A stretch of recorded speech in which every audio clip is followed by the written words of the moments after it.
નમસ્કાર વિદ્યાર્થી મિત્રો, હું ભાવેશ વોરા આ વિડિયો લેક્ચરની અંદર આપ સૌનું હાર્દિક સ્વાગત કરું છું। સૌથી પહેલા તો એક ખાસ અગત્યની સૂચના, જો તમે મારી YouTube ચેનલ ભાવેશ વોરાને સબસ્ક્રાઇબ ના કરી હોય તો ઝડપથી એને સબસ્ક્રાઇબ કરી દો, જેથી કરીને નવા વિડિયો અંગેની નોટિફિકેશન તમને સીધી મળતી રહે। આપણે ધોરણ 11 ચેપ્ટર નંબર 6 માં આગળના વિડિયો લેક્ચરની અંદર આપણે પાવર અંગેની માહિતી ભણી ગયા હતા, બરાબર છે। હવે આમ જોવા જઈએ તો આ ચેપ્ટરની સૌથી છેલ્લી થિયરી આપણે ભણવાની છે સંઘાત, પણ થોડી લાંબી થિયરી છે, એના 2-3 ભાગ આવે છે, બરાબર છે। બધા ભાગ આપણે ધીમે ધીમે વારાફરતી ભણીશું, બરાબર। એમાં સંઘાત એટલે શું થાય, તો સંઘાત એટલે યાદ રાખવાનું અથડામણ, બરાબર। સંઘાત એટલે શું યાદ રાખવાનું, તો કે સંઘાત એટલે અથડામણ થશે, બરાબર છે। અથડામણમાં એની બેઝિક માહિતી આપણે સમજીએ તો અથડામણ કોઈ પણ પ્રકારની હોય એમાં રેખીય વેગમાન સંરક્ષણ અને કુલ ઉર્જા સંરક્ષણના નિયમનું પાલન થાય, બરાબર। કોઈ અથડામણ કોઈ પણ પ્રકારની હોય, આગળ આમાં લખેલા જ છે બધા પ્રકાર, બરાબર। અથડામણ કોઈ પણ પ્રકારની હોય એમાં રેખીય વેગમાન સંરક્ષણ અને કુલ ઉર્જા સંરક્ષણ, ધ્યાન રાખજો, રેખીય વેગમાન સંરક્ષણ અને કુલ ઉર્જા સંરક્ષણના નિયમનું પાલન થતું હોય છે, બરાબર છે। અથડામણના ટોટલ 3 પ્રકાર આપણે આપેલા છે। એમાં એક પહેલા છે સ્થિતિસ્થાપક અથડામણ। તો સ્થિતિસ્થાપક અથડામણ કોને કહેવાય, તો જે અથડામણમાં અથવા તો જે સંઘાતમાં રેખીય વેગમાન સંરક્ષણ અને ગતિ ઉર્જાનું સંરક્ષણ બંનેનું સંરક્ષણ થતું હોય। ધ્યાન રાખજો, ઉપર આપણે લખેલું છે સંઘાત કોઈ પણ પ્રકારનો હોય એમાં રેખીય વેગમાન સંરક્ષણના નિયમનું પાલન થાય અને કુલ ઉર્જા સંરક્ષણના નિયમનું પાલન થાય છે, બરાબર છે। અને નીચે સ્થિતિસ્થાપકમાં શું લખવાનું, તો જે અથડામણમાં રેખીય વેગમાન અને ગતિ ઉર્જા એમ બંનેનું સંરક્ષણ થતું હોય તો તેવી અથડામણને સ્થિતિસ્થાપક અથડામણ કહે છે, બરાબર છે। જે અથડામણમાં રેખીય વેગમાન અને ગતિ ઉર્જા એમ બંનેનું સંરક્ષણ થતું હોય તો તેવી અથડામણને સ્થિતિસ્થાપક અથડામણ કહે છે। પછી આગળ આવશે અસ્થિતિસ્થાપક અથડામણ। તો જે અથડામણમાં રેખીય વેગમાનનું સંરક્ષણ થતું હોય પરંતુ ગતિ ઉર્જાનું સંરક્ષણ ન થતું હોય તો તેવી અથડામણને અસ્થિતિસ્થાપક અથડામણ કહે છે, બરાબર। જે અથડામણમાં રેખીય વેગમાનનું સંરક્ષણ થતું હોય પરંતુ ગતિ ઉર્જાનું સંરક્ષણ ન થતું હોય તેવી અથડામણને અસ્થિતિસ્થાપક અથડામણ કહે છે। પછી આગળ આવશે સંપૂર્ણ અસ્થિતિસ્થાપક અથડામણ। તો કે જે અથડામણમાં ગતિ ઉર્જાનો મહત્તમ વ્યય થતો હોય, જે અથડામણમાં પદાર્થની ગતિ ઉર્જાનો મહત્તમ વ્યય થતો હોય તેને સંપૂર્ણ અસ્થિતિસ્થાપક અથડામણ કહે છે। સંપૂર્ણ અસ્થિતિસ્થાપક અથડામણમાં અથડામણ પછી બંને પદાર્થ એક સાથે ગતિ કરવા લાગે છે, બરાબર છે। અથડામણ પછી બંને પદાર્થ છે ને એક સાથે ગતિ કરવા લાગે તેને સંપૂર્ણ અસ્થિતિસ્થાપક અથડામણ કહેવાય। એટલે જે અથડામણમાં પદાર્થની ગતિ ઉર્જાનો મહત્તમ વ્યય થાય તેને સંપૂર્ણ અસ્થિતિસ્થાપક અથડામણ કહે છે। આ અથડામણ પછી બંને કણ એક સાથે ગતિ કરવા લાગે છે, બરાબર છે। એટલે સંઘાત એટલે તો કે સંઘાત એટલે અથડામણ। સંઘાત કોઈ પણ પ્રકારનો હોય એમાં 2 નિયમોનું પાલન થાય જ। એમાં એક છે રેખીય વેગમાન સંરક્ષણ અને બીજું છે કુલ ઉર્જા સંરક્ષણ। હવે આગળ આવશે સંઘાતના પ્રકાર, બરાબર। એમાં પહેલું છે સ્થિતિસ્થાપક અથડામણ। તો કે જે અથડામણમાં ગતિ ઉર્જા અને વેગમાન બંનેનું સંરક્ષણ થતું હોય તેવી અથડામણને સ્થિતિસ્થાપક અથડામણ કહે છે। પછી બીજું આવશે અસ્થિતિસ્થાપક અથડામણ। તો કે જે અથડામણમાં રેખીય વેગમાનનું સંરક્ષણ થતું હોય પરંતુ ગતિ ઉર્જાનું સંરક્ષણ ન થતું હોય તેવી અથડામણને અસ્થિતિસ્થાપક અથડામણ કહે છે। પછી ત્રીજું છે સંપૂર્ણ અસ્થિતિસ્થાપક અથડામણ। તો કે જે અથડામણમાં ગતિ ઉર્જાનો વ્યય મહત્તમ થતો હોય, જે અથડામણમાં ગતિ ઉર્જાનો વ્યય મહત્તમ થતો હોય તેવી અથડામણને સંપૂર્ણ અસ્થિતિસ્થાપક અથડામણ કહે છે, બરાબર. આવી અથડામણ પછી બંને કણ એક સાથે ચોંટીને ગતિ કરવા લાગે છે. એટલે બંનેનો વેગ સરખો. અથડામણ પછી બંને એક સાથે ગતિ કરવા લાગે એટલે કે અથડામણ પછી બંનેનો વેગ એક સરખો થઈ જાય. બરાબર. હવે આગળ ભણવાનું છે એક પરિમાણમાં સંપૂર્ણ અસ્થિતિસ્થાપક અથડામણ. બે થિયરી આમાં ભણવાની છે આપણે. બરાબર. એમાં એક છે એક પરિમાણમાં સંપૂર્ણ અસ્થિતિસ્થાપક અથડામણ અને એના પછી આપણે ભણીશું એક પરિમાણમાં સ્થિતિસ્થાપક અથડામણ. બરાબર. બંને આપણે વારાફરતી ભણવાની છે. એમાં પહેલા છે એક પરિમાણમાં સંપૂર્ણ અસ્થિતિસ્થાપક અથડામણ. બરાબર. તો અહીં આકૃતિમાં સમજો આ બે કણ છે. એકનું દળ m1 છે, બીજાનું દળ m2 છે. બરાબર. m1 દળ એ કેટલા વેગથી ગતિ કરે છે? તો એ v1i વેગથી ગતિ કરે છે અને આ m2 છે ને એ કઈ અવસ્થામાં છે? સ્થિર અવસ્થામાં. એટલે એનો વેગ 0 છે. બરાબર. અથડામણ પછી બંનેનો વેગ એક સરખો થઈ જશે કારણ કે અહીં કયું અથડામણ છે? તો અહીં આગળ છે સંપૂર્ણ અસ્થિતિસ્થાપક અથડામણ અને ઉપર લખેલું જ છે કે બંને કણ એક સાથે ગતિ કરવા લાગે. તો આ બંને કણ એક સાથે ગતિ કરવા લાગે એનો વેગ કેટલો છે? vf. બરાબર. ચલો એટલે ફરીથી સમજો. એક પરિમાણમાં સંપૂર્ણ અસ્થિતિસ્થાપક અથડામણ. બરાબર. તો એમાં આવશે આ અથડામણ પહેલાની પરિસ્થિતિ છે. m1 દળ છે એનો વેગ છે v1i અને m2 દળનું જે કણ છે એનો વેગ છે v2i બરાબર 0 એટલે કે સ્થિર અવસ્થામાં છે. બરાબર. કઈ અથડામણ ભણવાની છે? સંપૂર્ણ અસ્થિતિસ્થાપક. ઉપર આપણે લખેલું છે કે સંપૂર્ણ અસ્થિતિસ્થાપક અથડામણ પછી બંને કણ છે ને એક સાથે ગતિ કરવા લાગે એટલે કે બંને કણનો વેગ છે ને એક સરખો બની જાય. એટલે અહીંયા આગળ બંને કણ એક સાથે ગતિ કરવા લાગે, બંનેનો વેગ એક સરખો અથડામણ પછી. બરાબર. એટલે હવે સમજો એમાં શું લખવાનું છે આપણે. બરાબર. જે આપણે હમણાં સમજાવ્યું એનું જ આપણે વર્ણન કરવાનું છે. ધારો કે v1i ઝડપથી ગતિ કરતો m1 દળ વાળો કણ. બરાબર. v1i ઝડપથી ગતિ કરતો m1 દળ વાળો કણ બીજા સ્થિર પડેલા m2 દળ વાળા કણ સાથે અથડામણ અનુભવે છે. સ્થિર પડેલા m2 દળ વાળા કણ સાથે અથડામણ અનુભવે છે. અથડામણ બાદ બંને એક સરખી ઝડપ vf થી ગતિ કરવા લાગે છે. અથડામણ પછી બંને એક સરખી ઝડપ vf થી ગતિ કરવા લાગે છે. આગળ સમજાવ્યું એ પ્રમાણે સંઘાત કોઈ પણ પ્રકારનો હોય વેગમાન સંરક્ષણના નિયમનું પાલન થાય એટલે અહીં આગળ રેખીય વેગમાન સંરક્ષણના નિયમ પરથી શું લખી શકાય? અથડામણ પહેલાનું વેગમાન બરાબર અથડામણ પછીનું વેગમાન. ચલો અથડામણ પહેલાનું વેગમાન.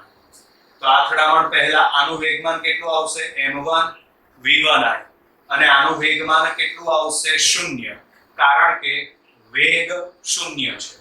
એટલે અહીં આગળ આવે અથડામણ પહેલાનું વેગમાન m1 v1i વત્તા શું આવશે? 0. બરાબર. અથડામણ પછીનું વેગમાન. તો પહેલા આનું વેગમાન આવશે m1 vf અને આનું વેગમાન આવશે m2 vf. બરાબર. એટલે m1 vf વત્તા આવશે m2 vf. બરાબર છે. આમાંથી તમે vf કોમન કાઢી લો. ડાબી બાજુનું પદ એમના એમ જ લખવાનું છે. જમણી બાજુના પદમાં તમે vf કોમન કાઢો એટલે કૌંસમાં બાકી વધે m1 m2. અહીં આગળ આવશે આ vf. ચલો m1 m2 ને તમે છેદમાં લઈ જાઓ એટલે vf છે ને એ સૂત્રનો કર્તા બની જાય. તો vf બરાબર m1 m1 m2 into v1i આવશે. એટલે અથડામણ પછી આ વેગ મળી ગયો. કઈ અથડામણ આપણે ભણીએ છીએ? સંપૂર્ણ અસ્થિતિસ્થાપક. એમાં આગળ આપણે સમજાવ્યું એ પ્રમાણે આ અથડામણમાં ઊર્જાનો વ્યય છે ને મહત્તમ થાય. ગતિ ઊર્જાનો વ્યય છે એ મહત્તમ થાય. તો આપણે ગતિ ઊર્જાનો વ્યય શોધી કાઢીએ. તો ચલો અહીં આગળ અથડામણ દરમિયાન ગતિ ઊર્જાનો વ્યય. હવે ગતિ ઊર્જા વેડફાય છે ગતિ ઉર્જાનો વ્યય થાય છે એટલે એનો મતલબ કે પહેલાની ઉર્જા વધારે હશે, અથડાયા પછીની ઉર્જા ઓછી હશે. બરાબર. આપણે અથડામણ દરમિયાન ગતિ ઉર્જાનો વ્યય શોધવાનો છે. ગતિ ઉર્જા વેડફાઈ જાય છે તો એનો મતલબ એમ થાય કે પ્રારંભમાં ગતિ ઉર્જા વધારે હશે, અથડાય પછી એનો અમુક ભાગ વેડફાઈ જવાના કારણે અંતિમ ગતિ ઉર્જા ઓછી મળશે. એટલે આપણે ગતિ ઉર્જાનો વ્યય શોધવા માટે પ્રારંભિક ગતિ ઉર્જા માઇનસ અંતિમ ગતિ ઉર્જા લઈએ. તો અહીંયા આગળ અથડામણ દરમિયાન ગતિ ઉર્જાનો વ્યય શોધવા માટે ડેલ્ટા કે બરાબર અથડામણ પહેલાની ગતિ ઉર્જા માઇનસ અથડામણ પછીની ગતિ ઉર્જા. તો ચલો અથડામણ પહેલાની ગતિ ઉર્જા, તો આનો વેગ છે m1, આનો વેગ છે v1i. તો અથડામણ પહેલાની ગતિ ઉર્જા કેટલી આવશે? 1/2 m1 v1i નો વર્ગ. એટલે અહીંયા આગળ અથડામણ પહેલાની ગતિ ઉર્જા 1/2 m1 v1i નો વર્ગ. બરાબર. પછી માઈનસ કરીને અથડામણ પછીની ગતિ ઉર્જા. તો અથડામણ પછીની ગતિ ઉર્જા શોધવી હોય તો આનું દળ m1 આનું દળ m2 બંનેનો સામાન્ય વેગ છે vf. પરિણામે હવે અથડામણ પછીની ગતિ ઉર્જા કેટલી આવશે? 1/2 m1 m2 into vf નો સ્ક્વેર. કારણ કે બંને એક સાથે ચોંટીને ગતિ કરે છે એટલે અથડામણ પછી ગતિ ઉર્જા આવશે 1/2 m1 m2 into vf નો સ્ક્વેર. હવે આ સમીકરણમાં આપણે vf ની કિંમત મૂકવાની છે. vf ની કિંમત આ રહી. બરાબર. આ vf ની કિંમત આપણે આ સમીકરણમાં મૂકવાની છે. એટલે કિંમત લખો ત્યારે બાકીના પદમાં કોઈ ફેરફાર નથી કરવાનો. સમજો આ ડેલ્ટા કે અહીંયા આગળ લખ્યા 1/2 m1 v1i નો સ્ક્વેર અહીં લખ્યો માઈનસ 1/2 m1 m2 લખ્યા. આપણે ખાલી અહીં કોની કિંમત લખેલી છે? આપણે vf ની. પણ આ vf ની કિંમત આપણે વર્ગ કરીને લખવી પડશે. બરાબર. એટલે આ કિંમત લખવાની તમારે પણ વર્ગ કરીને. એટલે અહીંયા આગળ છે m1 નો સ્ક્વેર v1i નો સ્ક્વેર છેદમાં આવશે m1 m2 નો સ્ક્વેર. બરાબર. હવે આની અંદર આપણે સાદું રૂપ આપીએ તો જો આ m1 m2 ઉડી જશે, છેદમાં m1 m2 નો સ્ક્વેર છે એટલે આ ઉડી જાય. આ બે પદ ઉડી જશે. તો હવે બાકી શું વધે? તો જો ડેલ્ટા કે m ના m, પછી અહીંયા આગળ 1/2 m1 v1i નો સ્ક્વેર m ના m માઈનસ m ના m. હવે અહીં આગળ સાદું રૂપ આપો. એમાં ઉપર શું બાકી વધે? તો ઉપર બાકી વધે m1 સ્ક્વેર અને v1i નો સ્ક્વેર. લખી નાખ્યા. આ છેદમાં 2 અને m1 m2. એટલે આ સમીકરણ આપણને મળી જાય. હવે આ બે પદમાંથી 1/2 m1 અને v1i નો સ્ક્વેર કોમન કાઢી લો. 1/2 m1 v1i નો સ્ક્વેર કોમન કાઢી લો. એટલે આ કોમન કાઢી લીધા તો કૌંસમાં આ આખું પદ કોમન નીકળી ગયું એટલે અહીંયા આગળ એક બાકી વધે. આમાં તો સમજો આની અંદર આ છેદના 2 કોમન નીકળી ગયા. બરાબર છે. ઉપરથી v1i નો સ્ક્વેર કોમન નીકળી ગયો. એક વખત m1 કોમન નીકળી ગયા. સ્ક્વેર છે ને, એક વખત m1 કોમન નીકળી ગયા તો એક વખત m1 બાકી વધે. બરાબર. અને છેદમાં શું બાકી વધશે? તો છેદમાં આવશે m1 m2. હવે આમાં તમે લસા લઈ લો. આ પદ એમના એમ લખ્યું, આમાં તમે લસા લઈ લો એટલે m1 m2 સામે ગુણાઈ જશે. આ ગુણાઈ ગયું. આ માઈનસ m1 અને છેદમાં m1 m2. આની અંદર આ m1 ઉડાડી દો. બરાબર. ચલો m1 ઉડાડી દો એટલે ખાલી m2 બાકી વધે. તો ઉપર બાકી વધશે m1 m2 અને છેદમાં બાકી વધશે 2 m1 m2 અને એની સાથે ગુણાકારમાં v1i નો સ્ક્વેર. એટલે આ આપણને મળી ગઈ એક પરિમાણમાં સંઘાત દરમિયાન સંપૂર્ણ અસ્થિતિસ્થાપક સંઘાત એટલે કે અથડામણ દરમિયાન વેડફાતી ગતિ ઉર્જા, વ્યય પામતી ગતિ ઉર્જા. બરાબર છે. એટલે તમને કયા ટાઇટલ હેઠળ થિયરી પૂછાય છે એ ધ્યાનથી સમજજો. હવે આગળની જે થિયરી છે ને, બરાબર છે, એ કઈ આવશે? તો એ આવશે એક પરિમાણમાં સ્થિતિસ્થાપક અથડામણ.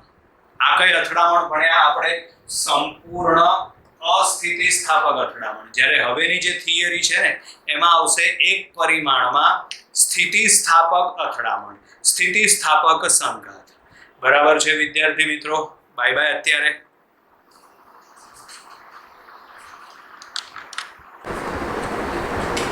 નમસ્કાર વિદ્યાર્થી મિત્રો, આ વિડીયોની અંદર આપણે ભણવાનું છે એક પરિમાણમાં સ્થિતિસ્થાપક અથડામણ. આગળ આપણે અથડામણ એટલે શું, એના પ્રકાર, એમાં આપણે ભણ્યા હતા એક પરિમાણમાં અસ્થિતિસ્થાપક અથડામણ. જ્યારે આમાં ભણવાનું છે એક પરિમાણમાં સ્થિતિસ્થાપક અથડામણ. બરાબર? તો એને સમજવા માટે આકૃતિમાં દર્શાવ્યા પ્રમાણે જુઓ, આ m1 દળ છે, એનો વેગ છે v1i, આ m2 દળ છે એ સ્થિર છે, એટલે v2i બરાબર શું છે? 0. બરાબર? અથડામણ પછી તો અથડામણ પછી m1 છે એનો વેગ છે v1f અને m2 નો વેગ છે v2f. બરાબર? તો એના માટે અહીં આગળ આપણે લખી શકીએ આકૃતિમાં દર્શાવ્યા અનુસાર v1i જેટલી ઝડપથી ગતિ કરતો m1 દળનો કણ બીજા સ્થિર પડેલા m2 દળના કણ સાથે સ્થિતિસ્થાપક અથડામણ અનુભવે છે. એટલે અહીં લખેલું છે આકૃતિમાં દર્શાવ્યા અનુસાર v1i જેટલી ઝડપથી ગતિ કરતો m1 દળ વાળો કણ m2 દળના સ્થિર પડેલા કણ સાથે સ્થિતિસ્થાપક અથડામણ અનુભવે છે. શું અનુભવે છે? તે સ્થિતિસ્થાપક અથડામણ અનુભવે છે. બરાબર? એટલે આ અથડામણ પહેલાની પરિસ્થિતિ થઈ, આ અથડામણ પછીની પરિસ્થિતિ છે. બરાબર છે? હવે કોઈ પણ પ્રકારનો સંઘાત હોય એટલે એમાં રેખીય વેગમાન સંરક્ષણના નિયમનું પાલન તો થાય જ. તો અને રેખીય વેગમાન સંરક્ષણના નિયમ અનુસાર પ્રારંભિક વેગમાન બરાબર શું આવશે? અંતિમ વેગમાન. બરાબર? એટલે આમાં સૌથી પહેલા આકૃતિ દોરવાની. આકૃતિ બહુ સિમ્પલ જ છે. પછી નાનકડું અમથું લખાણ છે, લખાણ પણ આકૃતિ ઉપરથી જ છે. બરાબર છે? v1i જેટલી ઝડપથી ગતિ કરતો m1 દળ વાળો કણ બીજા સ્થિર પડેલા m2 દળ વાળા કણ સાથે સ્થિતિસ્થાપક અથડામણ અનુભવે છે. બરાબર? આ એક વાક્ય લખવાનું છે. બરાબર? અથડામણ કોઈ પણ પ્રકારની હોય એમાં વેગમાન સંરક્ષણના નિયમનું પાલન તો થાય જ. એટલે આપણે પહેલા રેખીય વેગમાન સંરક્ષણના નિયમ લાગુ પાડીએ. રેખીય વેગમાન સંરક્ષણના નિયમ અનુસાર પ્રારંભિક વેગમાન બરાબર અંતિમ વેગમાન લખાશે. એટલે અહીંયા આગળ રેખીય વેગમાન સંરક્ષણના નિયમ પરથી પ્રારંભિક વેગમાન બરાબર શું આવશે? અંતિમ વેગમાન. ચલો, પ્રારંભિક વેગમાન એટલે અથડામણ પહેલા. તો અથડામણ પહેલાનું વેગમાન આવશે m1 v1i. એટલે અથડામણ પહેલાનું વેગમાન આવશે m1 v1i. આ સ્થિર છે એટલે આનું વેગમાન કેટલું આવશે? તો આનું વેગમાન આવશે 0. બરાબર? કરીને અંતિમ વેગમાન એટલે અથડામણ પછી. તો અંતિમ વેગમાન એટલે અથડામણ પછી m1 v1f વત્તા m2 v2f. બરાબર? અથડામણ પહેલાનું વેગમાન અને અથડામણ પછીનું વેગમાન. બરાબર? એટલે પ્રારંભિક વેગમાન બરાબર અંતિમ વેગમાન. પ્રારંભિક એટલે અથડામણ પહેલાનું વેગમાન, તો આનું વેગમાન આવશે m1 v1i. આનું વેગમાન આવશે 0 એટલે ખાલી m1 v1i જ આવશે. બરાબર? અંતિમ વેગમાનમાં m1 v1f વત્તા m2 v2f. m1 v1f વત્તા m2 v2f સમીકરણ નંબર 1. ચલો હવે આપણે એનું સાદું રૂપ આપી દઈએ. તો એનું સાદું રૂપ આપવા માટે તમે આજે m1 v1f છે એને સામેની બાજુએ લઈ જાઓ. સામેની બાજુએ લઈ જાઓ તો એમાંથી m1 કોમન નીકળશે. ચલો, m1 કોમન નીકળે તો અહીંયા આગળ આવશે આ v1i અને આમાં આવશે આ v1f.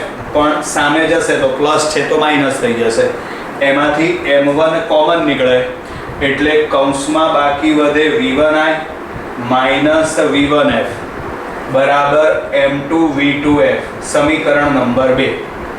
ક્લિયર? શું કંઈ જ નથી કરવાનું, આ પદને સામે લઈ જવાનું અને એમાંથી ખાલી m1 કોમન કાઢવાનું. એને આપણે આપી દઈએ સમીકરણ નંબર 2. બરાબર?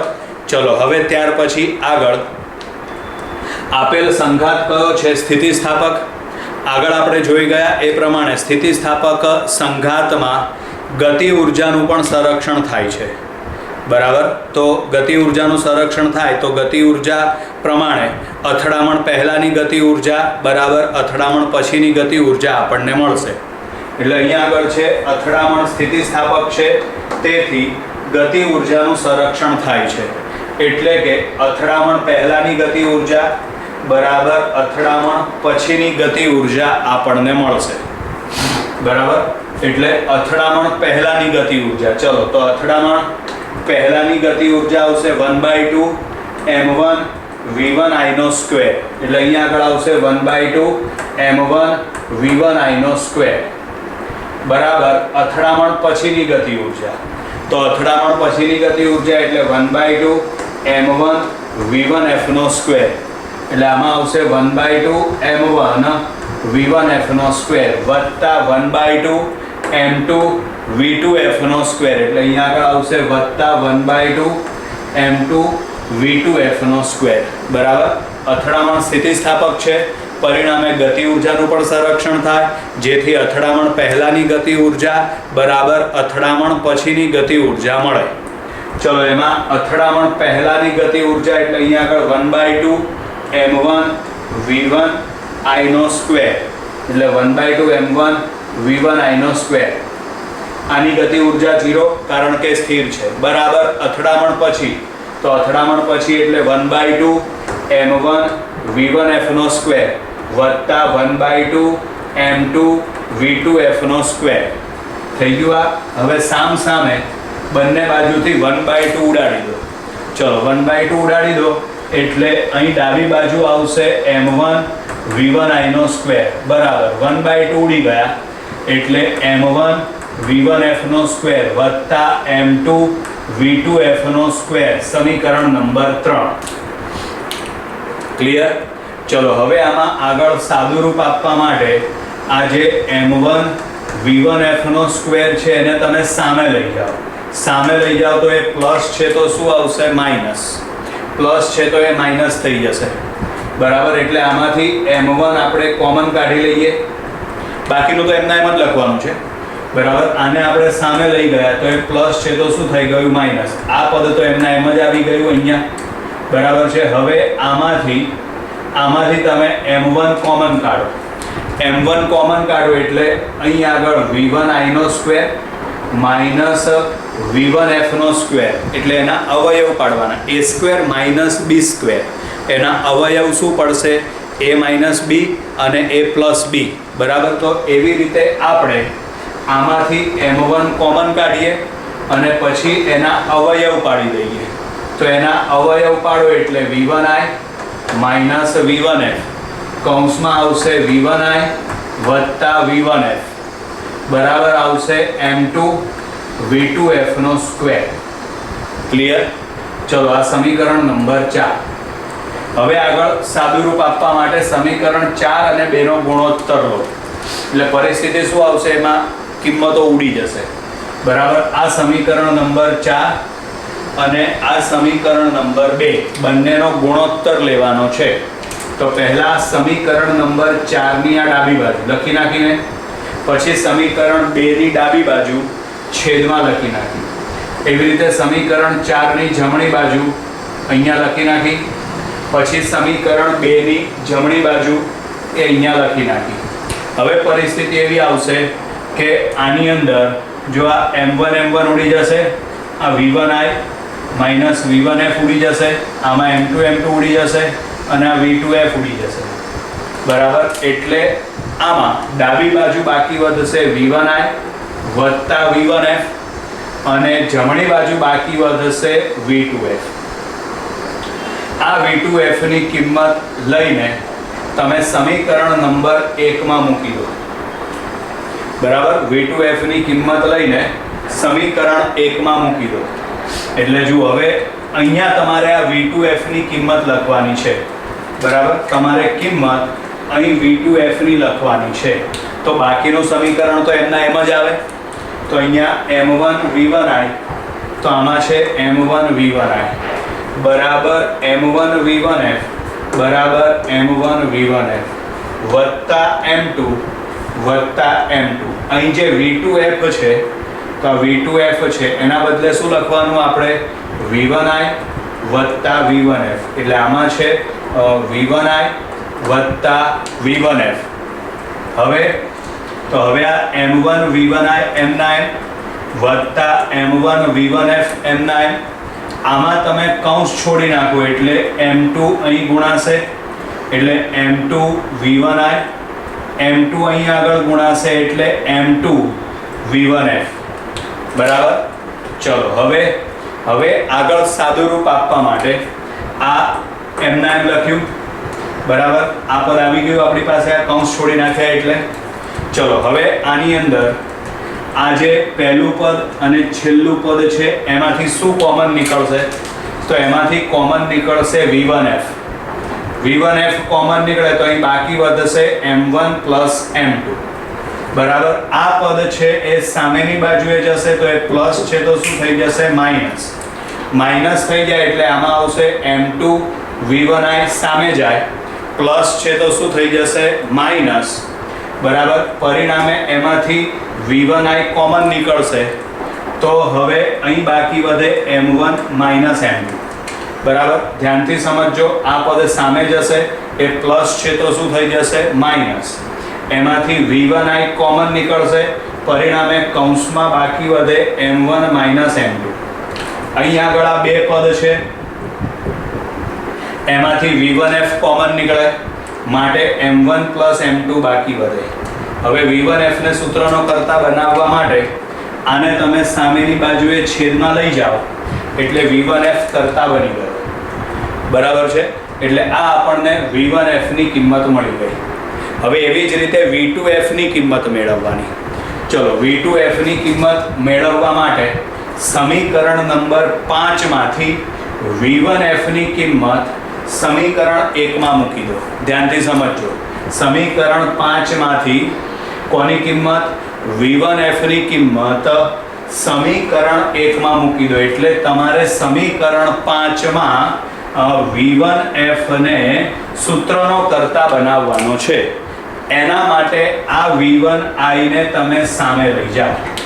બરાબર. એટલે અહીંયા આગળ લખેલું છે સમીકરણ 5 માંથી V1F ની કિંમત સમીકરણ 1 માં મૂકતા. એટલે સમીકરણ નંબર 1 માં કોની કિંમત લખવાની છે આપણે? V1F ની કિંમત મૂકીને તમારે સાદું રૂપ આપીને V2F શોધી કાઢવાના. એ તમને જાતે સાદું રૂપ જ છે. આગળનું સાદું રૂપ તો મેં તમને શીખવાડ્યું બરાબર વ્યવસ્થિત રીતે. સમીકરણ આનું સાદું રૂપ તમે જાતે આપી શકો છો. ના ખબર પડે સાદું રૂપ આપતા ના આવડે તો સ્ક્રીનશોટ લઈ લો અને જોઈ લો મેં કઈ રીતે સાદું રૂપ આપ્યું છે. ચલો એટલે આ V2F ની કિંમત આપણને મળી ગઈ. હવે એના ખાસ કિસ્સા. બરાબર. તો ખાસ કિસ્સામાં ધારો કે બંનેના દળ એક સમાન હોય તો વેગ શું મળે? તો બંનેના દળ એક સમાન હોય તો અહીં આગળ વિચારો. બંનેના દળ એક સમાન છે એટલે M1 બરાબર M2 બરાબર M. તો હવે અહીંયા આગળ આમાં તમે M1 બરાબર M2 લઈ લો, બંનેની બાદબાકી તો જવાબ 0 થઈ જાય. એટલે V1F બરાબર શું આવશે? 0.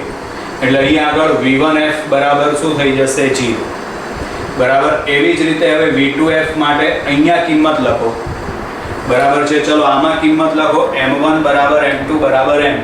તો અહીંયા આગળ M થઈ જશે અને છેદમાં M વત્તા M એટલે શું થઈ જશે? 2M. બરાબર. આ 2M ઉડી જશે એટલે V2F બરાબર શું આવશે? V1I. બંનેના દળ એક સમાન તો અથડામણ પછીના વેગ શું થાય એ આપણે શોધવાના છે.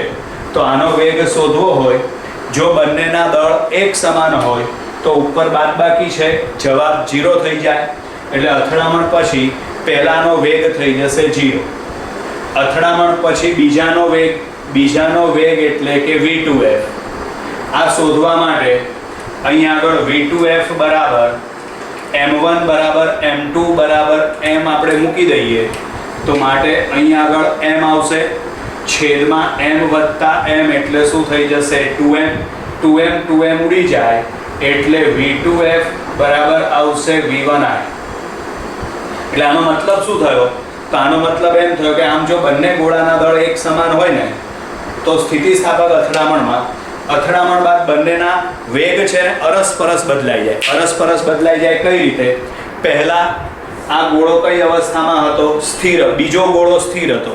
અથડામણ પહેલા બીજો ગોળો સ્થિર હતો. અથડામણ પછી છે ને પહેલો ગોળો સ્થિર થઈ જાય છે. જુઓ, અને અથડામણ પહેલા જે પહેલા ગોળાનો વેગ હતો એ અથડામણ પછી બીજા ગોળાનો થઈ જાય છે. V2F બરાબર V1I. બરાબર? એટલે આ યાદ રાખવાનું, સ્થિતિસ્થાપક અથડામણમાં જો બંનેના દળ એક સમાન આપેલા હોય તો અથડામણ પછી બંનેના વેગ છે ને એ અરસપરસ બદલાઈ જાય છે. બરાબર? એટલે અહીં આગળ આમ જો બંને ગોળાના દળ એક સમાન હોય તો સ્થિતિસ્થાપક અથડામણ બાદ બંને ગોળાના વેગ અરસપરસ બદલાઈ જાય છે. બરાબર? હવે આગળ છે અહીં આગળ M2 very greater than M1. એટલે બીજો ગોળો છે ને બહુ મોટો છે અને પહેલો ગોળો છે ને એ બહુ નાનો છે. બરાબર? એટલે અહીં આગળ M2 very greater than M1. સમજવા માટે મેં અહીં આકૃતિ દોરેલી છે. બરાબર? કોનું દળ વધારે છે? M2 નું દળ.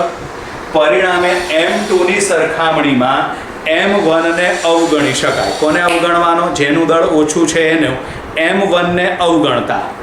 ચલો, એટલે આમાં તમે M1 ને અવગણો તો અહીં આગળ બાકી વધે -M2, છેદમાં આવશે M2 ઉડી જાય તો અહીં આગળ ખાલી બાકી વધે V1I. બરાબર? એટલે અહીં છે M2 ની સરખામણીમાં M1 ને અવગણતા.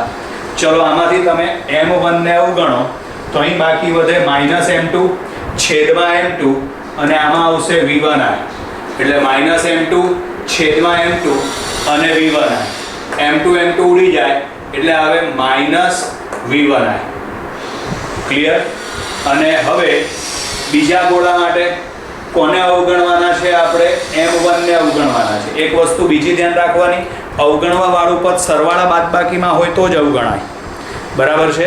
એટલે અહીં આગળ M1 ને અવગણવાના છે પણ ઉપરનો જે M1 છે એ ગુણાકારમાં છે એટલે એને અવગણી ના શકાય. નીચે M1 છે એ આની સાથે સરવાળામાં છે, પરિણામે M1 ને અવગણી શકાય. તો અહીં બાકી વધે 2M1 V1I, છેદમાં આવશે M2.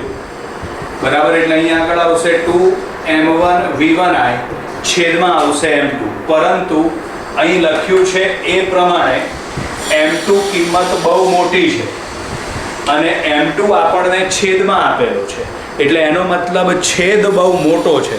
જ્યારે છેદ બહુ મોટો હોય ત્યારે જવાબ બહુ નાનો આવશે એટલે આપણે નિયરલી ઇક્વલ ટુ 0 લઈ શકાય. બરાબર? એટલે V2F બરાબર નિયરલી ઇક્વલ ટુ 0.